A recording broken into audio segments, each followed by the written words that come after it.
मीणा धर्मशाला में विराजमान परम आदरणीय अध्यक्ष महोदय और दूर दूर से पधारे हुए सभी पटेल महोदय, आपको सबको मेरा कोटि कोटि प्रणाम। अगर मेरे मुंह से कोई गलत शब्द निकल जाए तो मुझे छोटा बच्चा समझ के माफ करना। देखिए, मैं आपसे निवेदन कर रहा हूँ कि जैसे कोई भी यहाँ मंच पे आकर बोलता है तो एक तो बड़े पद का होता है और एक मेरे छोटे लेवल का होता है, लेकिन सबकी बातें हमको ध्यान से सुननी चाहिए, तभी हमारे मन की बात आपकी आत्मा तक पहुंचेगी।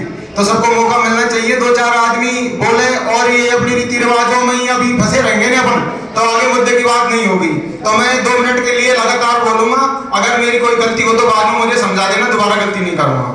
देखिए, इन मुद्दों को लागू करने का जो विषय रखा है सामने, वो उस पर विचार नहीं है, सबको पता है कि मुद्दा क्या है। तो इसके लिए सबसे पहले उनको खुद में सुधार करना पड़ेगा और जो परिवार से चालू होगा। मेरी तरफ से मैं कहता हूं कि मैं आपके सामने प्रण ले रहा हूं कि मैं मेरे परिवार की जिम्मेदारी लेता हूं, बिल्कुल नशा नहीं करेंगे और आजीवन में ब्रह्मचारी रहते हुए बिरसा मुंडा की तरह और माता अमृता देवी की तरह, स्वामी विवेकानंद की तरह, अंबेडकर जी की तरह और अब्दुल कलाम की तरह, मैं तो उनकी चरणों के धूल के बराबर भी नहीं हूं, उनके चरणों की धूल बनने की कोशिश करूंगा। बस आपका मार्गदर्शन और आशीर्वाद चाहिए मुझे। तो मैं आपसे ये कह रहा हूं कि मेरे गांव में मैंने कुछ छोटे छोटे प्रयास करे हैं और उसके लिए मैं आपसे चर्चा कर रहा हूं कि मैं प्रत्येक घर में गया हूं और उनसे मैंने अपने स्वास्थ्य को सही कर, शिक्षा बाद में, पहले स्वस्थ रहेंगे बच्चे तो शिक्षा से जुड़ेंगे।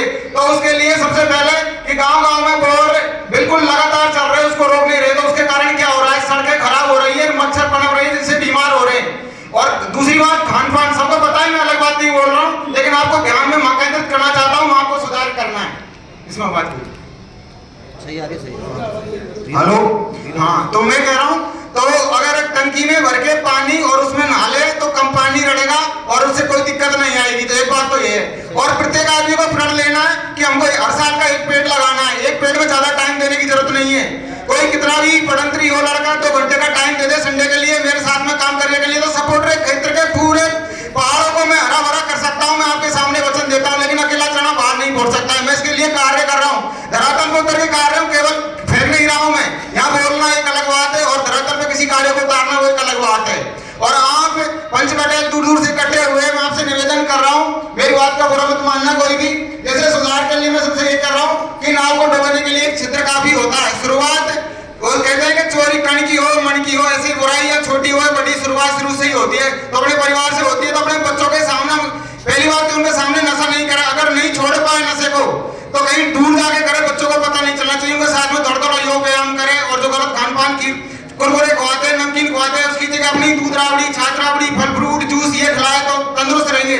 और खेलों के लिए हर महीने में सभी पंच पटेल अपने स्कूलों में जाके मीटिंग करे टीचरों के साथ में, और जो अगर बच्चा खेलकूदों में रुचि रखता है तो उनके लिए प्रतियोगिता कराए महीने में 1 बार। बाल विवाह प्रतियोगिता रखते कुरीतियों पे कि इसमें क्या बुराई है और इसमें क्या चाहिए, तो उसको प्रमाण और तर्क के सहित। जैसे मैं उदाहरण के लिए देता हूँ कि आपने सबने निर्णय लिया है कि हम हमारे समाज से जितने भी धर्म के नाम पे आडंबर है सबको खत्म करने, बिल्कुल सही बात है, लेकिन उन्हीं मुद्दों पे विचार करना है कि जिसमें पैसा व्यर्थ जा रहा है। देखो, व्यक्ति हो या समाज हो या धर्म हो या धार्मिक ग्रंथ हो, उसमें अच्छाई बुराई दोनों होती है कि नहीं होती है। तो हमको अच्छाइयों को ग्रहण करना। रामायण में देखो भाईचारा कितना अच्छा है, महाभारत में देखो भाईचारा कितना अच्छा है। और आपने भागवत की बात करते हैं तो किसी कृष्ण ने यही कहा कि मेरे लिए महायज्ञ कराओ, 56 भोग लगाओ, तो कर्म ही पूजा है। अगर अपना कर्म सच्चा है तो सब कुछ सही है। और मैं बात कहना चाहता हूँ कि युवा एक बात कह रहे हैं और वो ये कह रहे हैं, बुरा मत मानना मेरी बात को। देखो, मैं सुन रहा हूँ बता रहे हैं कि अपने जो पंच पटेल है वो पागल हो गए हैं, तो इसके लिए मैं जवाब दे रहा हूँ उनको मेरी तरफ से। मैं भी युवा हूँ, मैं उनके साथ नहीं हूँ, मैं सच के साथ में कि कोई दौलत के लिए पागल होता है, कोई औरत के लिए पागल होता है, कोई दौलत के लिए पागल होता है, कोई औरत के लिए पागल होता है, कोई अरमान के लिए पागल होता है, कोई सम्मान के लिए पागल होता है, लेकिन असली दीवाना तो वो है जो समाज के कल्याण के लिए पागल होता है, परमात्मा की सेवा के लिए पागल होता है, इस सृष्टि की सेवा के लिए पागल होता है, प्रकृति की सेवा के लिए पागल होता है। देखो, कर्जे की बात रही, कह रहे कि हमने मिल नहीं, उसका कर्जा, उसका नुक्ता का कर्जा, उसको मंडा का। अगर कर्जे की बात देखें ना हम, तो जन्म से लेकर ही जब से हम माँ का कर्ज हम पर, माता पिता का कर्ज है, गुरु का कर्ज है, भाई बहनों का कर्ज है, लेकिन उन कर्जों को भूल रहे हैं। नौकरी लगते ही लुगाई को छुड़ेगन को ले ध्रुव छोटो दिलवाई मरो, और माँ बाप भी चिपके रहेगा उनके, तो नौकरी लेके मैं सच बोल रहा हूँ, ज्यादातर सबकी नहीं कहूँगा, 5 मामले सार नहीं है। देखो, माँ बाप बच्चों को पढ़ाने के लिए अपनी जमीन तक बेच देते हैं और जब वो सफल होता है पहले तो बड़े बड़े सपना दिखाता है,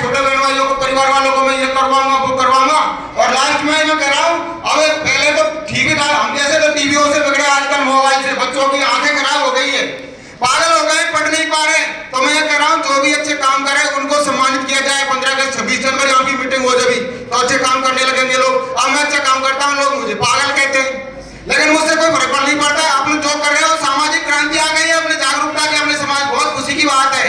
तो मुझे विश्वास है मेरे जैसे भाइयों को जो भी अपने गाँव में करते होंगे कार्य, तो उनको आप सपोर्ट करें और उनकी भी मतलब मार्गदर्शन करें, उन्हें आशीर्वाद दें। और एक निवेदन में लास्ट में करना चाहूंगा कि जैसे समाज का विकास जब ही होगा जब गाड़ी के 2 पहिए, एक अमीर एक गरीब दोनों बराबर चले। बराबर कैसे होंगे? देखो आपने सुना होगा कि एक कलेक्टर लड़के ने कलेक्टर लड़की से बिना दहेज के शादी की है, तो इसमें कोई विशेष बात नहीं है। लेकिन मीडिया वाले और ये पत्रिका वाले जो भी है बड़ा चढ़ा उसको बात चले गए, कलेक्टर बन गया और उसने गरीब बेटी का हाथ थामा और उसको कलेक्टर बनाया, तो बहुत बड़ी बात है।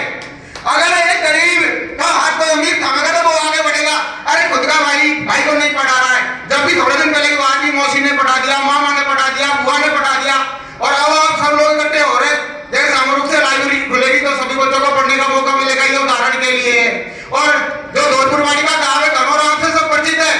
अरे अकेला आदमी ने एक बड़ा पद पे जैसे हमारे ये साहब है, पीआर साहब, इनकी तरह अकेला आदमी ने पूरे गाँव को जागरूक कर दिया है। लेकिन संगठन होना चाहिए।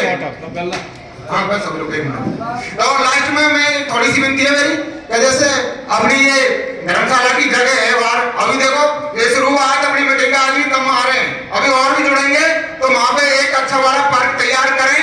ऐसा मेरा निवेदन है, वो जगह भी काम में आ जाएगी। भविष्य में बहुत ज्यादा लोग आया करेंगे, क्योंकि जब कोई भी पटेल ईमानदारी से कार्य करेगा तो पहले ही तरह राजा महाराजा का सम्मान होता नहीं। वो उनकी छवि आज भी हमारे दिल में है, शिवाजी है, महाराणा प्रताप है। तो ऐसे ही कुछ टीचर होते हैं जिनको हम दिल से राम राम करते हैं, कुछ की शक्ल देखते गाड़ी देते हैं, तो ऐसे ही पटेलों में से होते हैं जिनके अच्छे कार्य हैं।